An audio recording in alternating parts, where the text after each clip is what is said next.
none se pa kuramutse wayura ntabwo warayuriye turashize none niko sha ibyo birakureba ariko sinidukubwiye ngo ubyukire hano ngaho wabyutse wo kujya ku ishuri ahangaho ufite akahe kazi none sara ntemerewe kugira mwahino nzungu nabyo mbimenye hano muri salo nawe hasigaye haragizwe ubwiru nk'uko mu gikoni mwahagenje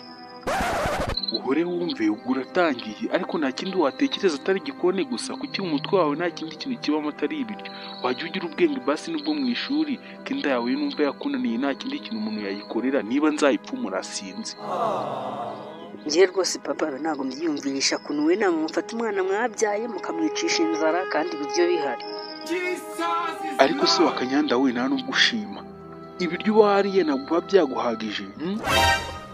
papa ku ishuri twe baratubwiye ko abana bagomba kurya bagakura kubera ko ababyeyi babo bo ntabwo baba bagikeneye gukura twe tugomba kubirya tukabirya kugira ngo dukure none narya se nzakura nte